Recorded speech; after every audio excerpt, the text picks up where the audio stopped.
Eh bien bonsoir les amis, on se retrouve pour le débrief du match France-Colombie. Alors vous avez vu, j'ai ni le bonnet, ni un maillot, ni quoi que ce soit du PSG.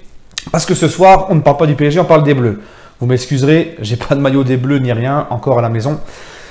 Alors, que dire de ce match amical? Donc, score final, 3-2 pour la Colombie. Composition de l'équipe de France, Loris dans les cages, Sidibé à droite, Digne à gauche, la paire de défense centrale, Umtiti, Raphaël Varane. Au milieu, on a Kanté et Matuidi. On a Griezmann, Giroud devant. Et sur les ailes, on a Mbappé, Thomas Lemar. Donc, alors moi, déjà premièrement, mon premier point, je vais donner 3 points sur cette vidéo.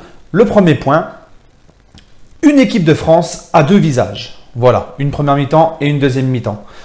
Mon deuxième point, c'est des Français qui ne concrétisent pas, notamment en première mi-temps.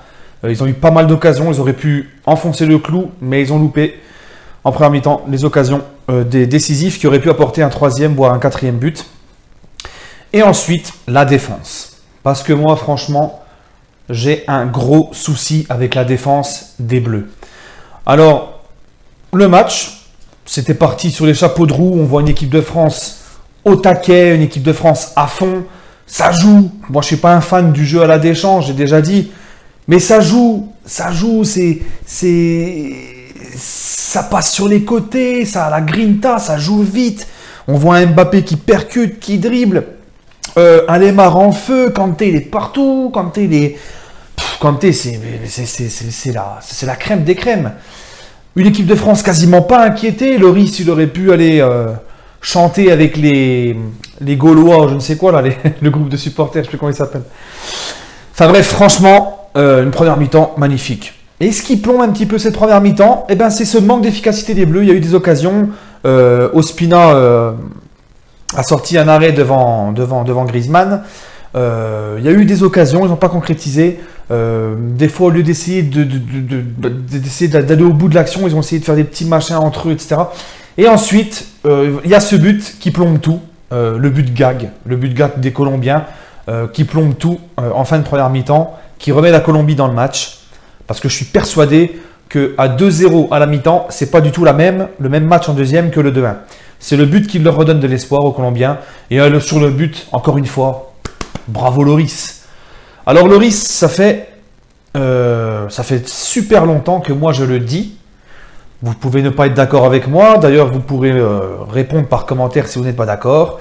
Mais moi, ça fait des plombes que je le dis. Hugo Loris est un goal surcoté. À chaque fois que je vois un match des Bleus ou un match de Tottenham, il est à chier le mec. Il est nul. D'ailleurs, finale de l'Euro, vous vous rappelez, face au Portugal, la frappe, parce que la frappe d'Eder sur le but portugais, elle est bien placée, mais elle n'est pas rapide, elle est lente. Il ne va même pas la chercher. Un autre exemple, cette année à Tottenham, il prend plein de buts à la con comme ça. Et d'ailleurs, il faut se poser la question, pourquoi aucun grand club ne veut l'acheter? Et ça fait des années qu'il est à Tottenham. Et rappelez-vous, en huitième de finale de Ligue des Champions, au match retour contre la Juve, le premier but d'Higuaín, le mec il sort pas, il anticipe pas, il n'est pas décisif. On a encore vu une statistique que TF1 ils ont donnée. Le mec, ça fait 6 ans qu'il n'a pas arrêté un penalty avec les Bleus. Donc on peut me dire ce qu'on veut sur Loris, moi j'ai mon opinion, pour moi il est surcoté. Et j'hésite pas à te mettre Mandanda titulaire. Parce que Mandanda, même si je suis parisien, il faut être réaliste. Mandanda, la saison qu'il fait à Marseille, il est exceptionnel. Pour moi, je le mets numéro 1. Voilà. Ensuite, deuxième mi-temps. Mais alors, catastrophe. Mais catastrophe. Deuxième mi-temps, des Bleus inexistants, qui n'arrivent plus à rien. Des Colombiens qui pressent, qui ont la grinta. Ils ont montré des Colombiens que eux, c'était plus qu'un match amical. Ils se sont donnés à fond, etc. Ils ont joué. Ils ont eu ils ont eu des opportunités devant. D'ailleurs, Loris fait un arrêt. Attention, à un moment donné. Ça joue, ça avait la grinta, etc. Mais les trous dans cette défense française, oh là là. Franchement, c'est... Et il y a cette égalisation de Falcao, magnifique jeu avec James Rodriguez, voilà. Falcao qui place sa frappe, 2-2. Et à la fin du match, Umtiti, voilà, qui fait la faute dans la surface et penalty, victoire de la Colombie, des Bleus qui n'ont quasiment aucune occasion en deuxième mi-temps.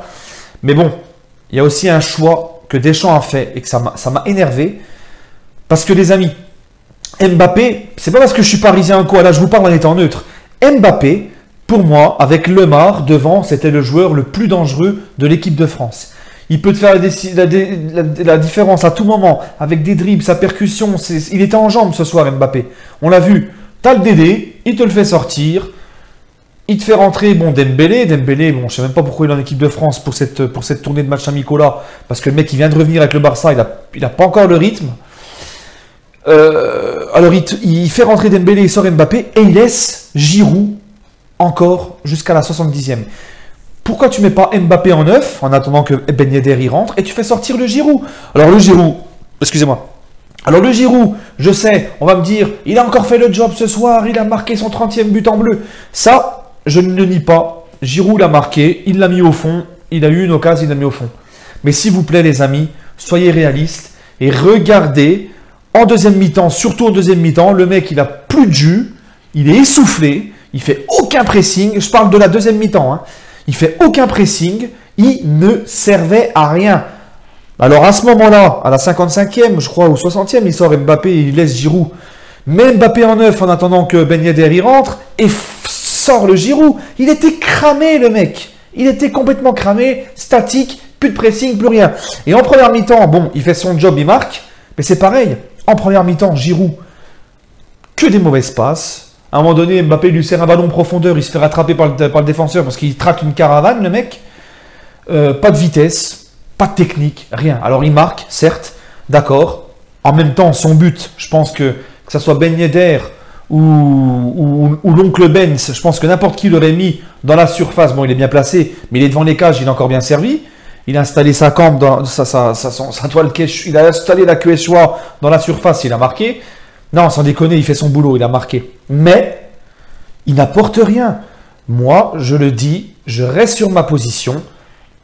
Giroud, titulaire à la Coupe du Monde, ça passera contre les matchs en match de poule, parce que la France n'a pas une poule élevée, ça passera.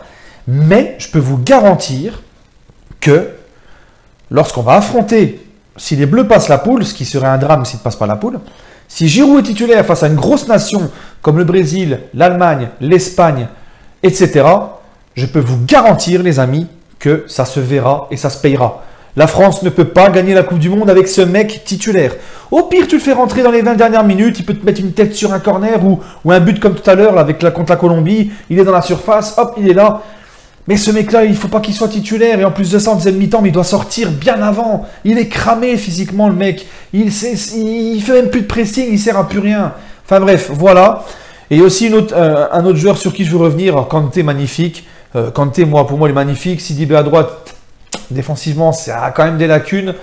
Lemar, vraiment très fort. Mais c'est pareil, ils ont fait tous qu'une mi-temps, quoi. Et il y a aussi un joueur sur lequel je veux revenir. Alors là aussi... on peut ne pas être d'accord avec moi parce que j'en ai discuté avec des amis et beaucoup sont de mon avis et beaucoup ne sont pas de mon avis justement. C'est le cas Umtiti. Alors Umtiti, je vais vous dire franchement, toute l'année on me bassine avec lui. Au Barça c'est un patron, il est monstrueux. Umtiti par-ci, Umtiti par-là.